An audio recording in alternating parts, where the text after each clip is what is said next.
స్వాగతం నేను మీ Sai Kiran and welcome back to our channel. ఈడు తెలుసు మీకు, ఈడు అప్పుడప్పుడు టీవీలో కనిపించేసరికి హీరో అనుకుంటున్నాడు. హీరోనేరా?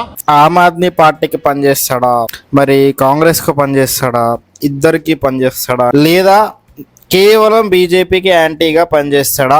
ఓపెన్ ప్రూఫ్స్ మీకు ప్రూఫ్ పెట్టి, ఏదో మాటలలో కాదు, ప్రూఫ్ పెట్టి వీడు చేసే పనులు, వీడి కథలు, వీడి ఫేక్ ప్రోపగండా, దురందర్, కేరళ స్టోరీని, కాశ్మీరీ ఫైల్స్ని వీడు ఫేక్ ప్రోపగండా అంటాడు కదా, అదే ప్రోపగండా విత్ ప్రూఫ్. వాడు ప్రూఫ్ లేకుండా మాట్లాడతాడు కదా, ఫేక్ ప్రూఫ్లు పెట్టి మాట్లాడతాడు అని ఈ వీడియోలో నేను ప్రూవ్ చేస్తాను.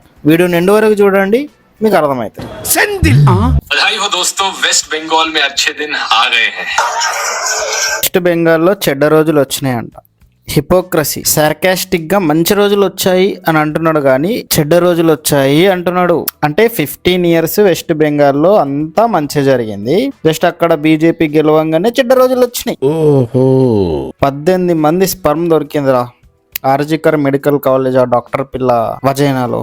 వాళ్ళ తల్లి జస్టిస్ లేదు ఇప్పటికీ, అసలు ఆ కేసు ఎటుపోయిందో తెలియదు. చీఫ్ మినిస్టర్, అక్కడ సీఎం కూడా ఆ పిల్లకి జస్టిస్ జరగాలి అని రోడ్ మీదకి వచ్చి ధర్నా చేసింది. ఆవిడ చోతిలోనే చట్టం ఉంటుంది. మళ్ళీ అంత బ్రెయిన్లెస్ గా, ఫూలిష్ గా బిహేవ్ చేసిన సీఎం ని వీడు పాయింట్అవుట్ చేయలేడు. అన్ని రోజులు అక్కడ వీడికి ప్రాబ్లం రాలేదు. సందేశ్కలి ఇన్సిడెంట్, చాలా మంది అమ్మాయిల దారుణాలు జరిగితే వీడికి అక్కడ కనిపించలేదు, చెడ్డ రోజులు కనిపించలేదు. బీజేపీ గెలవంగానే చెడ్డ రోజులు వచ్చినాయి. పిచ్చండి ఇది. इलेक्शन रिजल्ट के अगले ही दिन बीजेपी के झंडे लहराते हुए ये भीड़ चारों तरफ तोड़फोड़ करने लगी. ఇప్పుడు వీడు ఇక్కడ పెట్టిన క్లిప్ ఉందా, ఇక్కడ చూడు. ఎలక్షన్ కి ముందు జరిగిన థింగ్ ఇది. April 26 ఆ టైంలో ఎలక్షన్ బీజేపీ గెలిచింది మొన్న మేలో. వీడు ముందు క్లిప్ తీసుకొచ్చి ఇప్పుడు ప్లే చేస్తుండు. ఇది వీడి రియాలిటీ.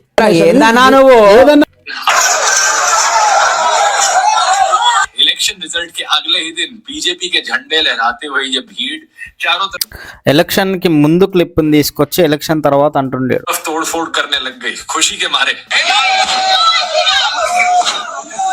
ఫ్యాక్ట్ మాట్లాడుకుంటే ఇక్కడ ఉన్న వాళ్ళు సెలబ్రేట్ చేసుకుంటున్నారు. बुलडोजर आ गया और इन्होंने यूं ही चारों तरफ दुकानों पर बुलडोजर चलाने शुरू कर दी. ఇప్పుడు ఇవే ఫ్లాగ్స్ కేరళలో ఎగిరినాయి.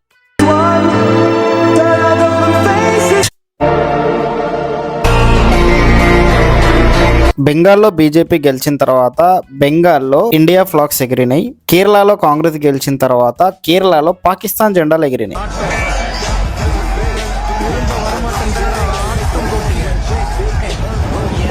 నేను ఏ పార్టీకి సపోర్ట్ కాదు, నేను కళ్ళతో చూసిందే మీకు చెప్తున్నా, ఇక్కడ ప్రూఫ్ కూడా పెడుతున్నా. చిగువేరా, భగత్ సింగ్ ఉన్న ఫోటోలని కేరళలో చింపిండ్రు.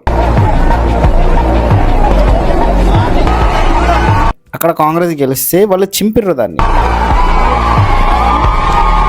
ఉరికంబం ఎక్కిండు దేశం కోసం భగత్ సింగ్. చెగువేరా, ఆయన చాలా మందికి హెల్ప్ చేసినోడు, ఉద్యమం నడిపినోడు. వాళ్ళని ఇన్స్పిరేషన్ తీసుకునే చాలా మంది స్టూడెంట్స్ ని ఈ ఉగ్రవాది మైండ్ సెట్ వాళ్ళ ఫోటోలు చింపుతుంది. ఇది ఎక్కడో కాదు, ఇండియాలోనే, మళ్ళీ కేరళలో. అక్కడ చాలా లిటరసీ ఉంది, అక్కడ చాలా ఎడ్యుకేటెడ్ పీపుల్ ఉంటారు, సెక్యులరిజం ఉంటుంది. ఏదరా ఎంత బ్రెయిన్లెస్గా ఉన్నారు. పాకిస్తాన్ జెండాలు ఎగురుతున్నాయి ఆడ. వీటిని వీడు పాయింట్అవుట్ చేయడు కానీ బెంగాల్ని చేస్తాడు. వెస్ట్ బెంగాల్లో 15 సంవత్సరాల నుంచి ఉన్న ఒక దుర్గాదేవి టెంపుల్ ఇప్పుడు ఓపెన్ అయ్యింది, దాన్ని వీడు పాయింట్అవుట్ చేయడు. ఇక్కడ కనిపిస్తున్న 3 ఆడవాళ్ళు రేప్ థ్రెట్లు తీసుకున్నారు, రేపులైన అమ్మాయిల గురించి పోరాడినరు. వీళ్ళకి అక్కడ న్యాయం దొరకలేదు, సపోర్ట్ దొరకలేదు. 15 years of ruling Didi, Mamata Didi. But BJP వచ్చిన తర్వాత వీళ్ళకి టికెట్స్ ఇచ్చింది. టికెట్స్ ఇవ్వడం వల్ల వీళ్ళు గెలిచిండ్రు, వీళ్ళకి జస్టిస్ దొరికింది ఎంతో కొంత. వీళ్ళని సపోర్ట్ చేసింది మరి బీజేపీ అని వీడు మాట్లాడాడు. అండ్ ఆర్జికర్ మెడికల్ కాలేజ్ ఆ డాక్టర్ తల్లి ఇంటి పైన వీడ గెలిచిందని నిన్న అటాక్ చేసిండ్రు వాళ్ళ ఇంటి పైన. దీన్ని కూడా వీడు పాయింట్అవుట్ చేయడు. ఎగ్జామ్ హాల్లలో చాలా చోట్ల బుర్కాని అలో చేసిండ్రు కానీ తాయత్తులని, బొట్టుని, మన లెన్స్ కార్ట్ ఇష్యూ చూసిండ్రు. ఈక్వాలిటీ లేదు. పీక్ లెవెల్ హిపోక్రసీ అక్కడ చూపించిండ్రు. దాన్ని వీడు పాయింట్అవుట్ చేయడు. అవన్నీ మంచి రోజులే, బట్ బీజేపీ గెలిస్తే మాత్రం ఒక చోట చెడ్డ రోజులు. జై సియారాం అన్నందుకు వాళ్ళ మీద కేసులు వేసి లోపలేయించింది అక్కడ ఉన్న మమతా దీది బెంగాల్లో. సో వాళ్ళ ఇంటి ముందాటికే వెళ్ళి బీజేపీ గెలిచిన తర్వాత జై సియారాం అన్నారు. ఇప్పుడు అల్లాహు అక్బర్ అని ఒక్కడు అంటాడు, మైక్ లో అరుస్తారు. వాళ్ళకి ఫ్రీడమ్ ఉన్నప్పుడు వీళ్ళకి కూడా ఉండాలి కదా. నేను ఈక్వాలిటీ గురించి మాట్లాడుతున్నా. इस राज्यों में अब बीजेपी की सरकार है, लेकिन कभी भी आपको इनके भाषणों में ये नहीं सुनने को मिलेगा कि देखो 15 सालों से हम मध्य प्रदेश में है, हमने मध्य प्रदेश के सरकारी स्कूल कितने अच्छे कर दिए। మమతా దీది 15 ఏళ్ళుగా కట్టింది మరి స్కూళ్ళు, కాలేజీలు, హాస్పిటల్. 10 सालों से हम हरियाणा में है, देखो हमने हरियाणा के सरकारी अस्पताल कैसे कर दिए। कभी नहीं बोलेंगे ये सभी, क्योंकि सारी की सारी इलेक्शन ये सिर्फ और सिर्फ हिंदू मुसलमान के नाम पर लड़ते हैं। तो अब आप रिटर्न में भी यही एक्सपेक्ट कर सकते हो कि इनके अनपढ़ अंधभक्तों को వీడు వీళ్ళని అంధభక్తి అంటాడు. ఓకే, ఐ యాక్సెప్ట్, ఇది అంధభక్తి అనుకుందాం. తమిళనాడులో విజయ్ తలపతి గెలిచినందుకు కొన్ని వేల లీటర్ల పాలు వేస్ట్ చేసిండ్రు. దాన్ని వీడు అంధభక్తి అని ఎందుకు అన్నాడు? దీన్ని అనడం నేను ఓకే యాక్సెప్ట్ చేస్తాను. మరి దాన్ని వీడు ఎందుకు అన్నాడు? దాన్ని కూడా వీడు అనొచ్చు కదా. ఇప్పుడు మోడీ కానీ పవన్ కళ్యాణ్ కానీ కూటమి ప్రభుత్వంతో కొలాబ్ అయ్యి రూలింగ్ లోకి వస్తే లేదా టెంపుల్కి వెళ్తే హిపోక్రసీ చూపిస్తారు. అదే విజయ్ తలపతి కూడా వెళ్ళిండు, దాన్ని ఎందుకు ఈక్వల్ గా చూడరు? కులంతా ఒక్క ఈ చోటే చేరారేలా. ఇక్కడ చూడు,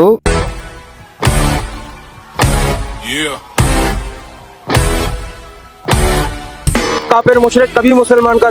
వీళ్ళంతా ముస్లిమ్స్. ఇంత గోల చేసిండ్రు, ఇంత దింగాన చేస్తుండ్రు. మొన్న గాంధీజీ విగ్రహం ముందర కొంతమంది ముస్లిం చిన్నపిల్లలు నోట్లో వేళ్ళు పెట్టడం, గాంధీ బూప్స్ ని ఇట్లా ఇది చేయడము, బ్యాటచ్ చేసిండ్రు. దాని గురించి వీళ్ళు ఇంత రచ్చ చేస్తున్నా గానీ మొన్న బంగ్లాదేశ్ లో జరిగిన థింగ్స్, కేరళలో జరుగుతున్న థింగ్స్, ఇంతకు ముందు బెంగాల్లో జరిగిన థింగ్స్, హైదరాబాద్ లో జరిగిన థింగ్స్, బెంగళూరులో జరిగిన థింగ్స్, వీటిని ఎందుకు వీడు పాయింట్అవుట్ చేయడు? మరి హిపోక్రసీ. వీడు ఎవరి కోసం పనిచేస్తుండో మీ అందరికీ తెలుసు. అసలు వీడి ఎజెండా ఏంది అనేది మీ అందరికీ తెలుసు. వీడికి ఎక్కడి నుంచి డబ్బులు వస్తున్నాయా? మరి ఇంత హేట్ ఎవడైనా తీసుకుంటాడా? ఇంత అబద్ధాలు ఎవడైనా మాట్లాడతాడా? Kerala story, Kashmiri files, Dhurandhar propaganda. Virat కోహ్లీనే స్టోరీ పెట్టి ఎంకరేజ్ చేసిండు. విరాట్ కోహ్లీ కంటే ఎక్కువ తెలుస్తుంది వీడికి. ఎప్పుడైనా కానీ లిటరల్లీ చెప్తున్నా, దేశం కోసం మాట్లాడేవాడు ఇంత హేట్ ఎప్పుడు తీసుకోడు. దేశాన్ని ఎవడైతే ఈక్వల్ గా ముందుకు తీసుకెళ్లాలనుకుంటాడో వాడికి ఎప్పుడు డబ్బులు రావు. సపోజ్ ఇప్పుడు నేను ఇట్లా మాట్లాడితే నాకు ఎవడు పైనుంచి డబ్బులు ఇవ్వడు, ఇట్లా మాట్లాడరా అని చెప్పి. బట్ వీడికి ఇస్తారు. వాడు అందుకే అట్లా మాట్లాడుతుండు, అంత హేట్ తీసుకుంటుండు, అంత ఫేక్ ప్రూఫ్లు పెడుతుండు, అంతమంది తిట్టినా కానీ పడుతుండు. డబ్బులు పడ్డాయా ఇట్లా వీడియో చేసేస్తాడు, హేట్ స్పీచ్ ఇచ్చేస్తాడు. డబ్బులు పడ్డాయంటే ఎంతైనా కమెంట్లో తిట్టని, ఎంతైనా వీడికి నెగిటివ్ గా వీడియోస్ చేయని ఫరక్ పడదు. వీడు ఎక్కడో జర్మనీలో తెల్లపొరిని పట్టుకొని కూర్చుండు మతం మార్చుకొని. డబ్బులు బాగా వచ్చేస్తున్నాయి. పాకిస్తాన్, బంగ్లాదేశ్, ఇండియా 3 వ్యూవర్షిప్లు పడుతున్నాయి. డబ్బులు వస్తున్నాయి, ఎంజాయ్ చేస్తున్నాం, పంటున్నాం, తింటున్నాం, తిరుగుతున్నాం. అది వీళ్ళ రియాలిటీ అని అనిపిస్తుంది నాకు. మరి ఎందుకంటే హేట్ ఎవడు ఫ్రీగా తీసుకోడు, డబ్బులు వస్తే తప్ప. ఇంతేకాదు, నెక్స్ట్ వీడియోస్ లో చాలా ప్రూఫ్లు పెడతా, ఇంకా చాలా ఉన్నాయి. गंगा को मीट ऑफर कर रही है, राम और कृष्ण को मदिरा पीते हुए दिखाया गया। రామాయణంలో మీట్ తిన్నాడంట, అంటే నాన్ వెజ్ తిన్నాడంట రాముడు. గంగ ఏదో అంటుండే, రేపు బిత్తిరనాయాల. తింటే ఎలా అర్థం చేసుకోవాలి, తినకపోతే ఎలా అర్థం చేసుకోవాలి? తింటే వివేకానందుడు కూడా తినడానికి ఏమీ లేనప్పుడు అక్కడ నాన్ వెజ్ ఉంటే నేను తిని ముందుకెళ్తానే కానీ తినాలా వద్దా అని ఆలోచించాను, ప్రాణాలు పోగొట్టుకోను, ముందుకెళ్ళేది ఆలోచిస్తా అన్నాడు. తింటే ఇట్లా అర్థం చేసుకోవాలి. తినకపోతే చుట్టుపక్కల అన్నీ ఉన్నాయి, తినడానికి ఆకులు ఉన్నాయి, అల్ములు ఉన్నాయి, పండ్లు ఉన్నాయి, కూరగాయలు ఉన్నాయి, అందుకు తినలేదు. ఇట్లా అర్థం చేసుకోరా.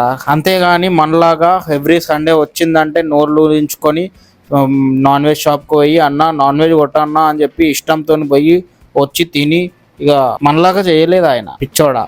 అరే మన భగవంతులు ఎవ్వరు దీన్ని ఎంకరేజ్ చేయర్రా. అండ్ మన ఇండియన్ కాన్స్టిట్యూషన్ లో కూడా వ్యవసాయానికి పనికొచ్చే జంతువులను కాపాడాలని ఉంది, అంటే ఎద్దులని ఆవులను తినొద్దు. అండ్ వీడియో అయితే ఇది మామ. ఈ వీడియో కనుక మీకు నచ్చినట్టయితే వీడియోని లైక్ చేయండి, కమెంట్ చేయండి, మీ ఫ్రెండ్స్ కూడా షేర్ చేసి రోస్టింగ్ ఎక్కి చెడికేట్ చేయండి. ఇక్కడ దాకా వచ్చినామంటే సబ్స్క్రైబ్ చేసుకో, మరిన్ని వీడియోలు చేయడానికి ఆస్కారం ఉంటుంది. ఇంకా ప్రూఫ్లు ఉన్నాయి, నెక్స్ట్ చేస్తా. మీరు 10K సబ్స్క్రైబర్స్ కంప్లీట్ చేయండి. నెక్స్ట్ మనం చేసే కంటెంట్ వేరే ఉంటుంది, వీడిని బ్రూటల్గా ఎక్స్పోజ్ చేస్తా. అప్పుడు సబ్స్క్రైబ్.